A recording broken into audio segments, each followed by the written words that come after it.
সুপ্রিয় দর্শকবৃন্দ, আসসালামু আলাইকুম রহমতুল্লাহি ওয়া বারাকাতু। একটি চাঞ্চল্যকর খবর, সেটি হচ্ছে আওয়ামী লীগের এক নেতার বাড়িতে চাঁদাবাজি করতে গিয়ে পুলিশ স্থানীয় জনতার গণধোলাইয়ের শিকার হয়েছেন। এরকম একটি চাঞ্চল্যকর খবর প্রকাশিত হয়েছে বার্তাবাজারে, যার শিরোনাম করা হয়েছে আওয়ামী লীগ নেতার বাড়িতে চাঁদাবাজির অভিযোগে পুলিশকে গাছের সঙ্গে বেঁধে পেটালো জনতা। খবরটির বিস্তারিত বলা হয়েছে, বগুড়া পৌরসভার ২১ নম্বর ওয়ার্ড আওয়ামী লীগ কার্যক্রম নিষিদ্ধ সভাপতি আব্দুল বাকির বাড়িতে গুলি রেখে চাঁদা দাবির অভিযোগে রুহুল আমিন নামে এক পুলিশ সদস্যকে গাছের সঙ্গে বেঁধে মারধর করেছে বিক্ষুব্ধ জনতা। বৃহস্পতিবার ৩ জুলাই দুপুরে শাহজাহানপুর উপজেলার নিশ্চিন্তপুর শাহপাড়া গ্রামে এই ঘটনা ঘটে। পরে পুলিশ ও যৌথ বাহিনীর সদস্যরা গিয়ে তাকে উদ্ধার করেন। পুলিশ প্রহরায় তাকে বগুড়া শহীদ জিয়াউর রহমান মেডিকেল কলেজ হাসপাতালে ভর্তি করা হয়েছে। আওয়ামী লীগ নেতার মেয়ে অ্যাডভোকেট শাপলা খাতুন শাহজাহানপুর থানায় ওই পুলিশ কনস্টেবলের বিরুদ্ধে লিখিত অভিযোগ দিয়েছেন। অ্যাডভোকেট শাপলা খাতুন ও স্থানীয়রা জানান, আগের করা একটি অপরাধে কনস্টেবল রুহুল আমিন পুলিশ লাইন্সে সংযুক্ত। তিনি প্রায় এক সপ্তাহ আগে ডিবি পুলিশ পরিচয়ে শাহজাহানপুর উপজেলার নিশ্চিন্তপুর শাহপাড়ার বাড়িতে এসে আওয়ামী লীগ নেতা আব্দুল বাকির খোঁজ নেন। তিনি বাড়িতে না থাকায় এ সময় খরচ হিসেবে ৫০০ টাকা নিয়ে চলে যান। বৃহস্পতিবার সকাল ৯টার দিকে আবারও তিনি ওই বাড়িতে আসেন। এ সময় বাড়িতে কোনো পুরুষ সদস্য ছিলেন না। বেলা ১:৩০টার দিকে বাকির ছেলে সাজ্জাদ হোসেন সবুজ ৩২ বাড়িতে আসেন। এ সময় কনস্টেবল রুহুল আমিন বলেন, গত ৫ আগস্ট সদর থানা থেকে অনেক অস্ত্র লুট হয়েছে। এ বাড়িতে কিছু অস্ত্র আছে বলে তিনি সবুজকে পাশের বাড়িতে ডেকে নিয়ে যান। সেখানে টিনের মতো বাক্স খুলতে বলেন। সবুজ বাক্সটি খুললে ভেতরে শটগানের ৫ রাউন্ড গুলি বের হয়। এরপর কনস্টেবল রুহুল আমিন আওয়ামী লীগ নেতার ছেলে সবুজকে বাড়ির ভিতরে নিয়ে এসে বসেন। একটি ব্যাগ বের করে তার ভেতরে ১৫ রাউন্ড গুলি বের করে বলেন, এসব দিয়ে মামলা দেওয়া হবে। কনস্টেবল রুহুল আমিনের কথায় সবুজ বাকরুদ্ধ হয়ে পড়েন। তিনি বোন অ্যাডভোকেট শাপলা খাতুনকে ফোন দেন।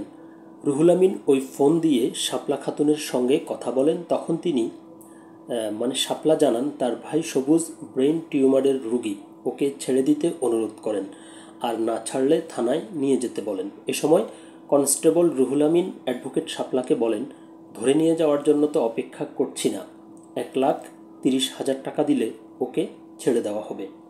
এত টাকা দেওয়া সম্ভব নয় বললে রুহুল আমিন বলেন, আমরা প্রায় ৮-৯ জন পুলিশ আছি, আমি ভেতরে একা ও অন্যরা সব বাইরে আছেন। এ সময় তিনি ১,২০,০০০ টাকা দিয়ে সবুজকে ছাড়িয়ে নিতে বলেন। এই অবস্থায় অ্যাডভোকেট শাপলা খাতুন ও স্বামী শাহাদাত আলম কোর্ট থেকে অটোরিকশায় বাড়িতে আসেন।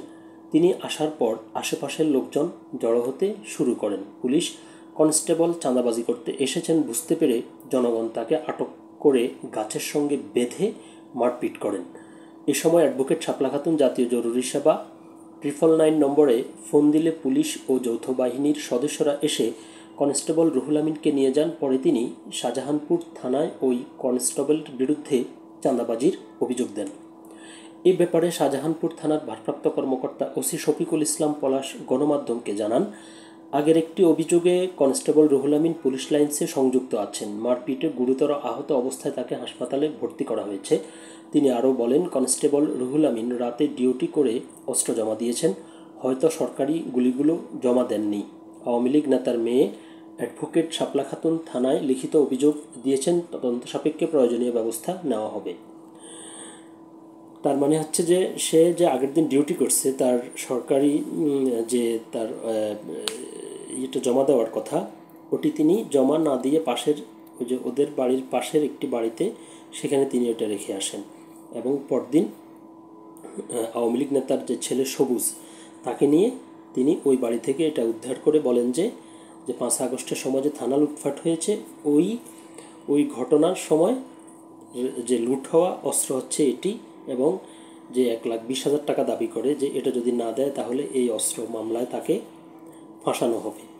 এবার চিন্তা করে দেখুন যে এই যে জুলাই অগাস্ট অভ্যুত্থানে যে পুলিশের উপর যে নির্মমতা হয়েছে, সাধারণ মানুষ তাদের জন্য কান্না করেছে, কিন্তু তাদের কোনো পরিবর্তন হয়েছে? এই যে এই ধরনের, আমি সবার কথা বলছি না, এইরকম কর্মকাণ্ড এখনও যারা লিপ্ত, এদেরকে শুধু মানে কঠিন থেকে কঠিন শাস্তি, এদেরকে শুধু সাসপেন্ডের পর এদেরকে এমন শাস্তি দেওয়া উচিত যাতে এরা জীবনে কখনো আর এ ধরনের অন্যায় অপরাধ করার চিন্তাও এদের মাথায় না আসে। এদের মনে হচ্ছে যে মানে পুরো ব্লাড নষ্ট হয়ে গেছে, এদের মানে রক্ত নষ্ট হয়ে গেছে, এদের কিছু নাই, অন্যায় করবে, অপরাধ করবে, আর এরা এগুলো করবে, এদের কোনো কিছুতেই এদের কোনো পরিবর্তন নাই। এদেরকে কঠিন থেকে কঠিন শাস্তি দেওয়া উচিত। সকলে ভালো থাকবেন, সুস্থ থাকবেন, আল্লাহ হাফেজ।